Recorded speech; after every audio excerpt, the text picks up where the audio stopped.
What a year this week has been. Fuck me. Right?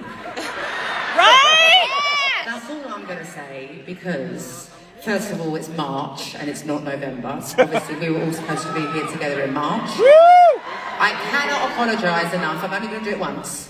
I cannot apologise enough for the inconvenience of being sick and having to delay these shows. But secretly, I'm pleased about it, because this is my 95th show here tonight. And I only have 5 left. I have 5 left, 5 shows left, and 2 weekends after this weekend. And it has been absolutely wonderful to have been here, and I am glad. I did some huge shows in Europe in the summer, and it was wonderful and I loved it, but I'm really, really glad that we are ending this era, as you say, here in this room, because I love it here so much. So I'm secretly glad that we're here together in November. For you, I know that's a massive pain in the arse. So thank you for still coming, those of you that were due to come in March.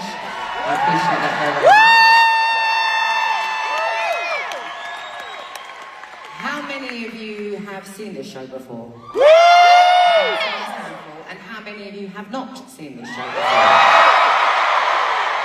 Well, thank you very much. Thank you everyone for coming. That's a very high compliment for you to have come back. For the rest of you, I imagine a lot of these would be Christmas presents for you, no? Do we have any Christmas presents here tonight? Ho, ho, ho. Do we have any anniversaries here? Happy anniversary. Do we have any birthdays? Happy birthday. Do we have any very belated birthdays? Happy belated birthday. Do we have any hen do's, bachelorette parties? Do we have any of those? We have one, ladies and gentlemen, over there. Good luck. Do we have any divorce parties here? We have a very proud one over here. We have a couple. Oh, look at that. Divorces are in the house. Lovely jubbly. Do we have any mothers and their kids? Mothers and their daughters, mothers and their sons? I love every category, but that is my favourite, just because I really hope my kid will always want to go and see things with me when I'm older and he's older. Do we have anyone who has come here on their own?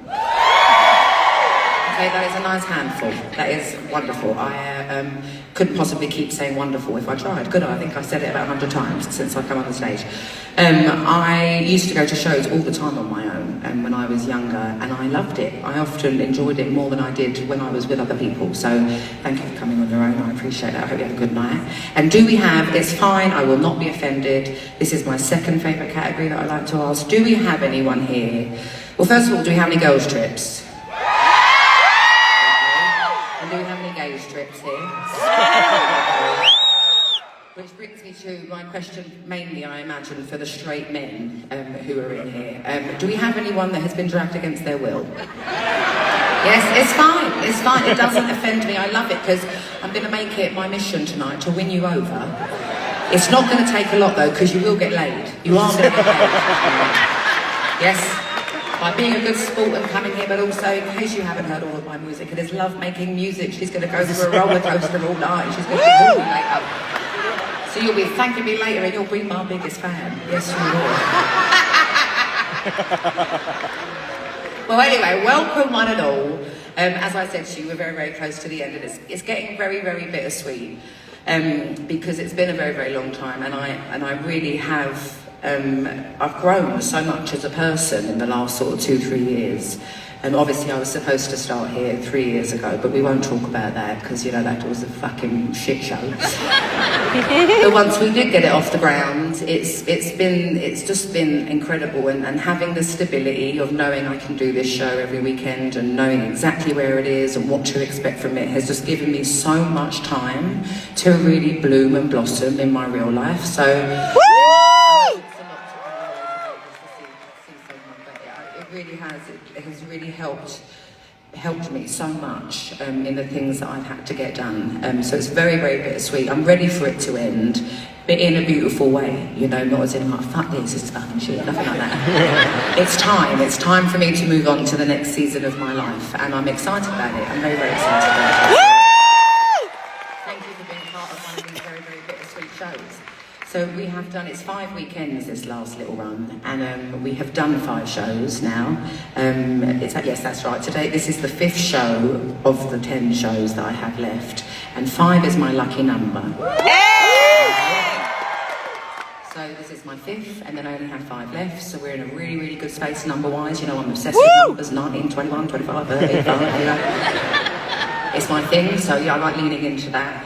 And I'm going to give you the best possible show that I can, as I always do. And I would like you, I know it's hard, I mean the world is always noisy, but obviously this week it's very, very noisy, and everything that's happening in the world is still happening outside of those doors, right? And it's still going to be happening in 2 hours' time when you leave.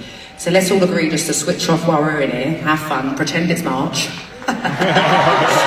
And just be present, because I'm about to drag you head first through all of your old, historical, emotional grief. Head first through your own mud.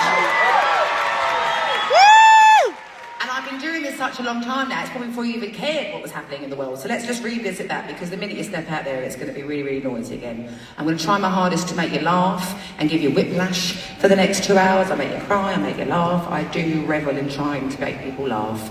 So I'll be trying to do that. But let's just have a giant karaoke night together. I sing, you sing.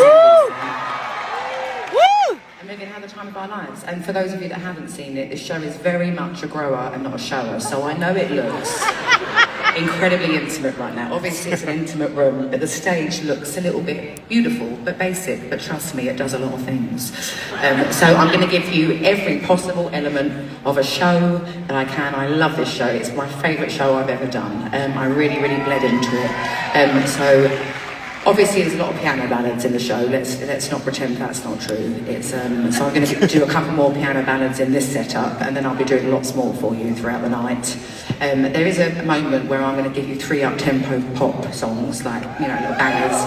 But I'm going to give you those all together, and we'll get them out of the way, because we don't want to lie to ourselves still. That's not certainly not who I am. It's not what we're here for tonight, is it at all? But I will give them to you, don't you worry about that. So, this song is off of my second album, and it's actually, that whole album is very serious sounding, and it was serious. It was my first real heartbreak, but this song was inspired by an argument that I had at a Chinese restaurant.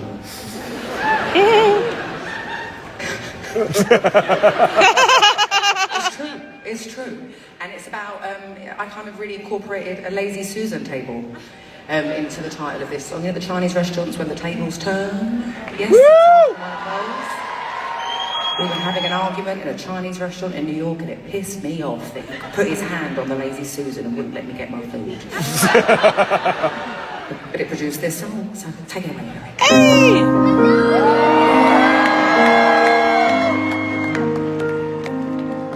He has just finished, thank God.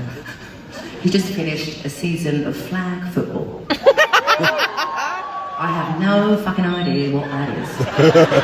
I go to every game. I'd never miss a game. I would never ever miss a game. He does every sport. He's just a good team player, you know. He likes to be with his friends and things like that. Obviously, I know what's going on with football, like soccer. You know, I don't know why you call it soccer. I guess I don't know, but you know what I mean. Football.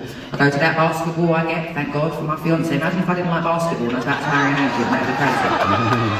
I love basketball. I can do that. I don't understand flag fucking football. I don't understand it. I've been to every game. I'm there like a soccer mum and whatever that is and things like that. I have no idea what's going on. But I made it to the end of the season. I made it to the end of the season. I can't even tell what child is my child or what child is their head, because they wear those cocoon things on their head, which I'm very pro. I'm very pro that. You should all wear cocoon things on your head. And then they wear flags, like, you know, like they're in Hawaii. So I just have no idea who is who or what's going on. But I'm very, very much in my soccer mum era. You know, obviously with the flag football and the basketball and baseball, there's lots of things going on. I don't know what, is that just a sports mum? What kind of mum is that? Soccer mum, yeah. What? Minivan. Let me get myself a minivan. It was her idea. It was her idea. No one can tell me no now. I mean, some lady said it in Vegas. Gonna get the minivan. That's what I'm gonna do. Okay. So anyway, that's what I've been doing this week. There's no more games left. I think they do basketball next, so thank God I know what's going on with that. But I survived the flag football. It started before I came back, so I've been talking about it every week. And there was 2 games this week. Mondays, I'm very, very bedraggled because I get home very early on Sunday morning rather than very late on Saturday. And I look like a truck has hit me. And normally I go on to vocal rest for a couple of days, mainly, sometimes I need it, sometimes I pretend I need it so that I don't have to talk to anybody. And actually at a game on the Monday, I think I looked like, I don't know, I looked like the woman that lives in the park in Home Alone 2. I looked crazy, but I was a good sport. I turned up, never going to miss a game, never ever going to miss a game.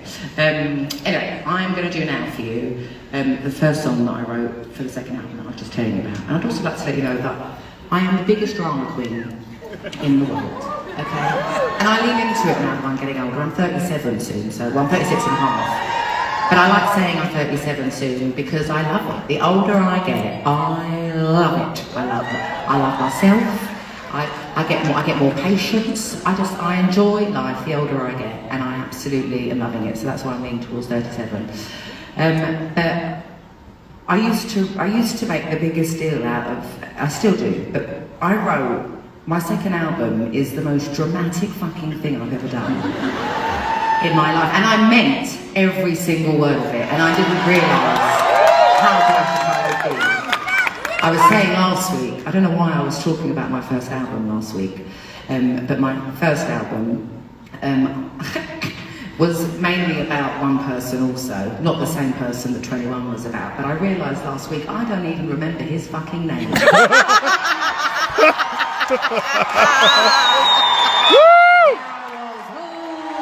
So heartbroken in my life. Oh my god, I love it. I did it again on 21. I do remember his name because that was my first proper relationship. We lived together, we had the same friends. It was like a complete dismantling of this person can't be my friend and that person can't be your friend. It was pathetic, but that's what happens in life. But obviously I went on to write an album about it, and then what would have happened if my 21-year-old self was about to know that I was going to get divorced in a few years? What would have happened? I'm just so very, very dramatic. And the one time I'm the biggest heartbroken I've ever been with my marriage ending, it's quite a loving album. There's no angry songs on it or anything like that. But I guess that is self-growth. I guess that is getting older, and that's what comes with that. This next song that I'm going to do for you, which was the starter of me being so very, very dramatic with 21.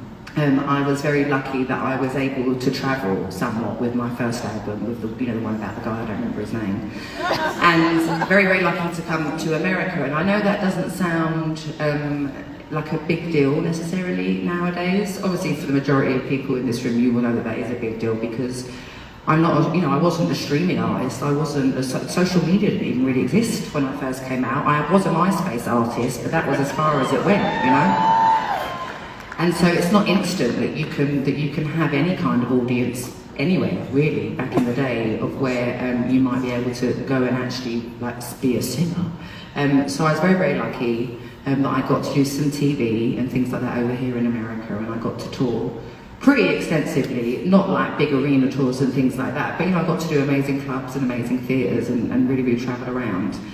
And sorry, I was about to say I'm drunk. I'm not drunk, don't worry. I'm a bit deaf in my left ear, I've had an ear infection. Say it again. Arizona, I did go to Arizona quite a few times. Yes, I did. Oh, we have a few people from Arizona. Well, hello, you're only around the corner, aren't you, really? Anyway, be careful shouting things out, because one time I thought someone was saying that pride sucks, and that poor man went viral, so be careful shouting things out, because I might not understand what you're saying. I'm still convinced he said pride sucks, though. I'm still convinced he didn't say work sucks. But it's up for debate, whatever. I don't even have social media, so I wouldn't even know, but all of my friends did, and some were saying he said work, some said pride, but anyway, let's just move on from that subject. It's a bit heavy this week, isn't it? And put me back in. Anyway, so I got to tour around and things like that, and I was exposed to country music, which I never really had been before. And I fell in love with the storytelling more than anything in country music, and the attention to detail, and just how well things were described. It was almost like you could smell the situation, And I really hope that might rub off on me, because I wanted to be a better songwriter on my second album. And a lot of people, critics, on the first album were like, oh, she's got a great voice, but the songs ain't as good as her voice. So I was like, well, how do I make them like eat their own fucking words? This was years ago. And I went into the studio when I got home to London. I had a day off, and I went to the studio and we wrote this song. And bearing in mind that I'm still in a relationship that whole second album was about, and obviously it's about to end because I wrote this song and realised we was about to break up. And I was so impressed by myself, by not only that I had been a sponge and soaked up some of the things from country music that I love so much, but also that I was able to be so articulate with my own feelings. Because that's still something I struggle with in real life. In songs I can do it all day long. But not really up until this point, this day when I went to go and write this song. And I'm also making this sound like I'm about to bust into a country song. I'm not. I was just heavily inspired by it. And I left the studio and I played it to my boyfriend.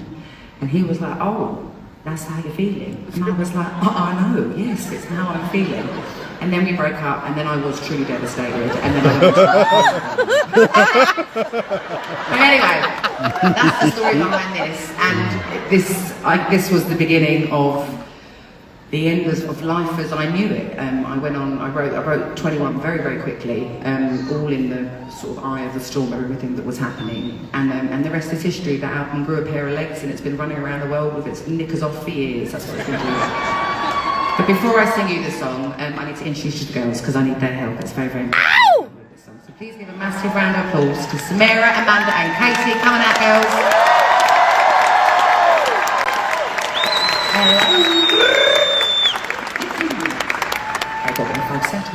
Alright, I'm ready. Go on then. Now, I don't really wear trousers. I mean, I wear sweats and leggings. I mainly just live in my pyjamas or anything like that, so my feet were just like, hello, they were like hanging out. But I really like the movement, hence why I'm wearing a bohemian flowy dress today. I can still move, I'm not weighed down. My only concern is that sometimes the fans might show you my knickers. But anyway, this is not my normal style. It's very bohemian for me, but here we are. I mean, black is absolutely my style, obviously. Get it, girl. Woo! Now is the perfect time for, why am I so out of breath? I think I got nervous. I was about to show you my stance. So my instruments. Paul, will you please bring out my tombola? Okay, so, bit of info on my tombola. Inside of this tombola is every single seat on the very, very top balcony. I'm going to pull out one.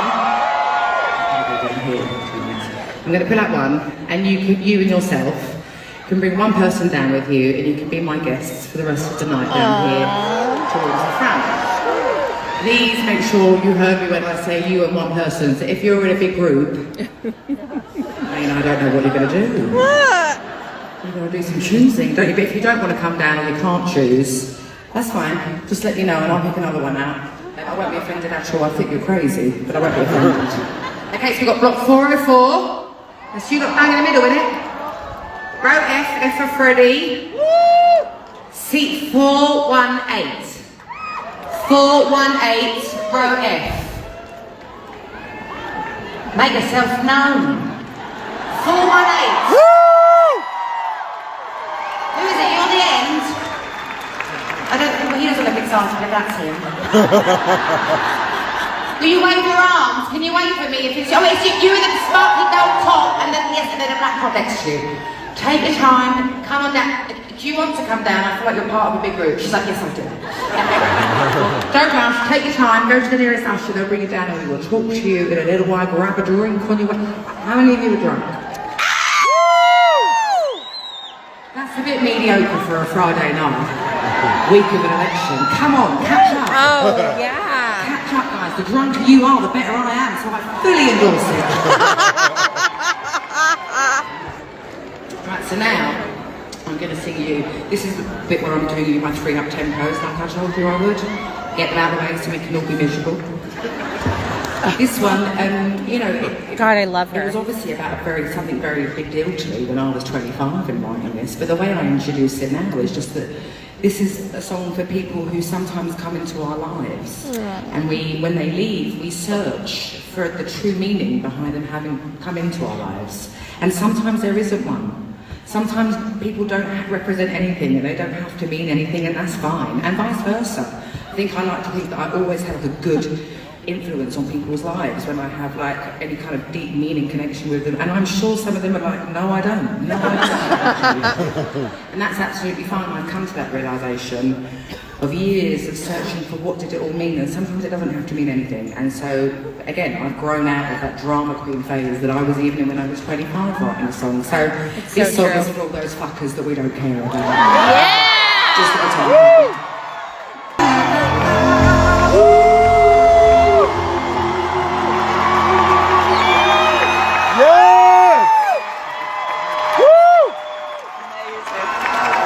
God, I love her. That's I one of my favorite so songs. love her. Oh my God, I can't. Woo!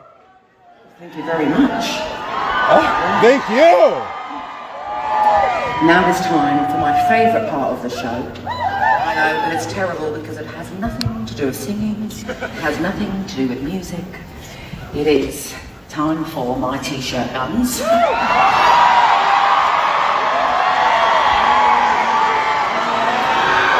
So I started doing, hang on, bit background.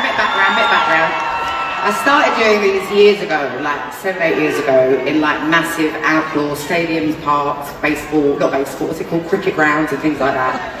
Because I was like, well, this can't be real, being in front of this many people. How can I connect with the people that I can't see?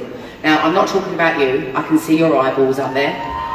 This room is the perfect size. I love it. I'm comfortable with anything in here. But in those big sporting rooms, I feel like SpongeBob or something like that, you know? So I was like, fuck it. Seeing as I'm playing these massive sports rooms, let me be my own mascot and I'll start shooting t-shirt guns. I know. Obviously, I wasn't going to do it in here because this is way smaller, but it's just too much fun, so I carried on doing it. So I'm going to be aiming at the balconies and floor. Don't touch me. You will see why I'm aiming for the balconies, because this is a very powerful t-shirt gun. I will bonk your head off. No doubt someone would sue me for an injury, but sometimes I overshoot my shot. So don't fall asleep on the floor, okay, because the last few weeks, every other one has been landing and plopping on your heads. Okay, so here we go, top balcony first. Are you ready? There is a signed t-shirt, handwritten note of 50 bucks, 50,000 bucks. 50 bucks to go buy myself a treat. Lovely jubbly. Okay. Middle balcony, are you ready?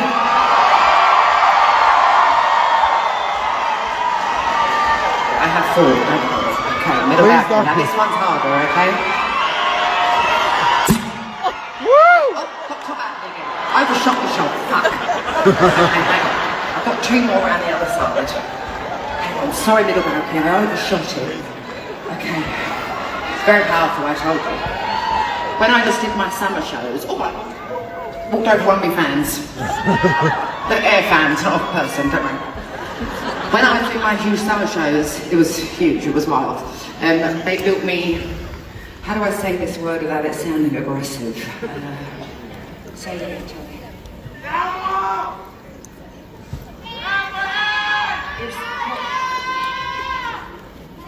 Ferris wheel, me t-shirt guns. He thought I was about a Ferris wheel.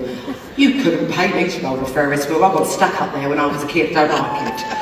Basically, I did my t-shirt guns in Munich, and it wasn't just these single ones that you hold. They built me a whole machine full of t-shirt guns and just went boop, boop, boop, boop, and shot out like 25 at a time. But you know what?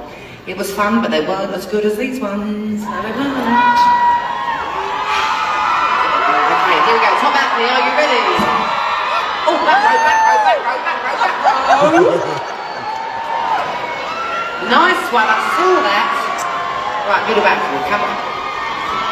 Gotta do it.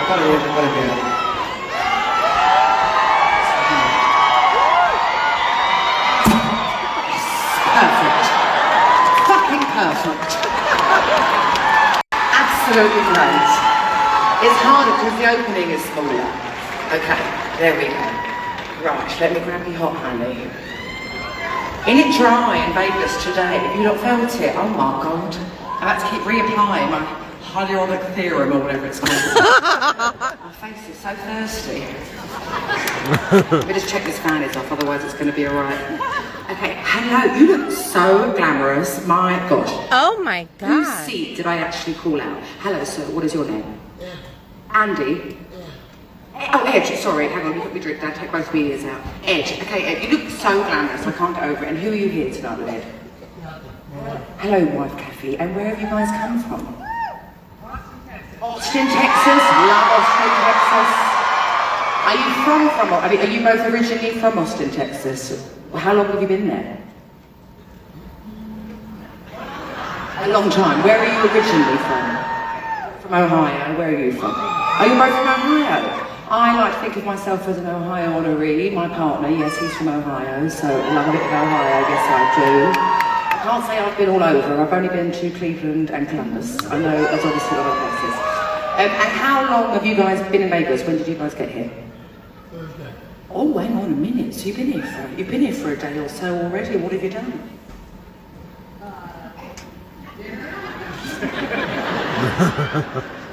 Just had dinner. So you had dinner yesterday. Pardon? Billy Joel tomorrow night. Where's he playing? Of course he's playing the Allegiant. Billy Joel's fucking great, isn't he? Do you know, if there's ever, obviously I know all of his songs, but if there's ever a great song that I'm like, who is this? It's always Billy Joel. Every great song, I mean, I know all of his catalogue, but if you're like, I know this song, who is it? It's all, a great song is always written by Billy Joel, is what I've always found. And so what do you guys, so that show is tomorrow. Okay, do you have any plans for after this show? You're going to go to the club? Are you going to say that?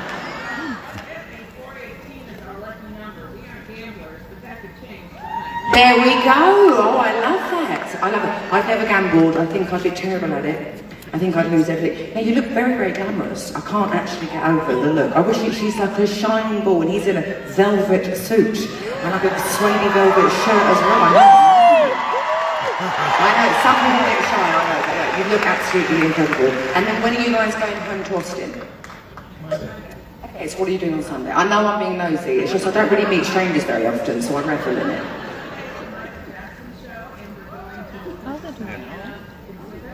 You are booked and busy. You are booked and busy. Now tell me, why did you guys move to Austin, however many years ago it was?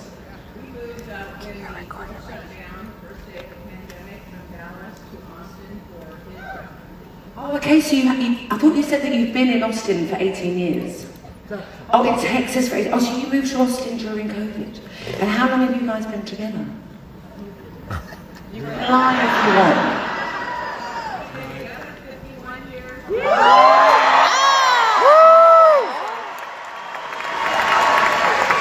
51 years you've been together and married for 47. Well, you two look like you'll still have a great fucking time together, so congratulations. That's absolutely amazing. And yeah, I kind of want to be a bit like you guys when you're older. I really, really do. Okay, so well, this is the part. I'm so glad that I called you down because, and you've been together for 51 years because this song is absolutely perfect for you then. This song is for you both. Thank you so much for coming to my show and thank you for being so fun.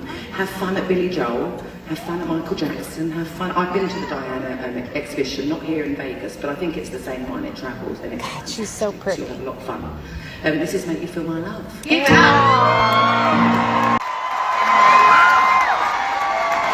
Did you feel how hot that phone is? Oh my God, stop! You're right here. Time I've shat myself on stage. Oh, thank you so much. This is my 95th show. And I have always sung this next song walking through the crowd. One of the gifts of being in a room like this is just how intimate it is and safe it is, you know, to some degree. Sometimes we get people who are a little bit overexcited, but you know, more often than not, I feel safe as anything in here, whereas it'd be very, very hard for me to do something like this in a very, very big room. It went outdoor, is what I mean.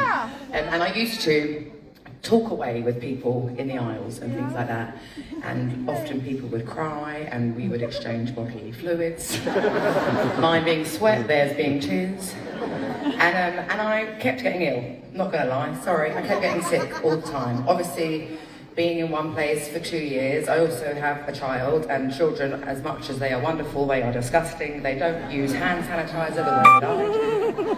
And everything always seems to go in their mouths, even as teenagers. And so I found myself getting more sick more often than I did when I was on tour. And I can't do my job if I'm sick. I can't perform for people. So I'm no longer doing that. No offence, doesn't mean I don't love you, just doesn't mean you ain't carrying a lurgy. That's all it is. And I used to ask them what one of their favourite memories was from when they were younger. And the memories would vary dramatically. A lot of grandparents, a lot of beaches, a lot of learning to ride bikes. Those were the quick first memories. Sometimes there would be a repeat offender who had been to the show before and who had managed to think of the deepest memory they possibly could. And those ones I still remember to this day, even though I'm on show 95. And sometimes people would be completely stuck and, stuck in the mud and wouldn't know what to say at all.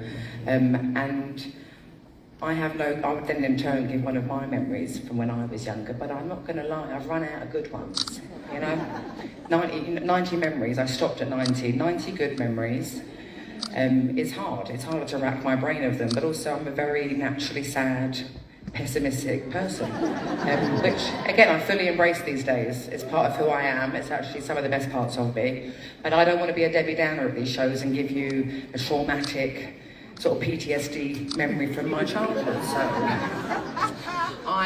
me and one of my closest friends, we created a conversation card game. I'm sure lots of you have done other ones. There's lots of different varying ones. And because we had the deepest conversations every time we see each other, which is pretty much every day. And we were like, we should write these, we were drunk, but we should write these down one day and let people play this as a game, so we decided to do that. And so I decided to start putting myself on the spot and asking myself, picking one of the cards, let's see what I'm going to to Jay, I'm going to go for this one. And putting myself on the spot, even though I wrote them, it's been years since we did it, and we're also drunk, so, and answer it on the spot. So it comes in different categories. So this one is, who am I, as in the actual soul. What compliment has meant the most to you? Okay. I need a minute, see, it's not planned, so I can have a sip of my water. What compliment has meant most to you? Probably is about my son. You're a fantastic mummy. Fuck, that's a hard one. Shit, what compliment has meant the most to me? Probably, I don't know. Raven, I probably told you what means the most to me. This is one of my other very good friends. Yeah, the great mum one feels obvious though. Is that obvious? Or maybe it's not. I guess not all mums are great. I'm not the greatest mum. I still have my faults. Fuck, I don't know what the answer to this one is. It seems like a bad idea. I am a great mum, but I'm also a chaotic mother. And I think I'm a narcissist. I'm coming to realise that as I reach 40. But at least I know. I see that as a positive thing. You've never seen me, mother. I don't think it is being a mum. It's not. No one's ever said that to me. And if I have, I haven't believed them. Yes, I know what it is. Just how self-aware I am, and that I know myself better than anyone else in the world knows me. I've always known who I am. And now, thank you, Raven, you're leading me to it. The greatest compliment, or I don't know if it's compliment, but remark that was ever made to me, truly was, I'm not just saying this because I'm here with you in Vegas, when I pulled the original Vegas show I was supposed to do, I was like, if I do this show, not this one, I love this show, like I said, it's my favourite show I've done. If I do this show, I will never step foot on stage again. Because I can't go and do something that I don't believe in, that I don't want to do. And my manager said, I think it's the right thing to do, because that's what you want to do. And I think my manager is my favourite person and my least favourite person in the whole world at the same time. We're very, very close. He's been looking after me since I was 18. And anything he says to me is always the best compliment, because he lets me always do things how I want to do them, and it's been 17 years now. Wow. That was a hard one. See, I'm really putting myself on the spot for you guys. Thank you, Raven, for leading me there. Anyway, so on that note, this is when we were young.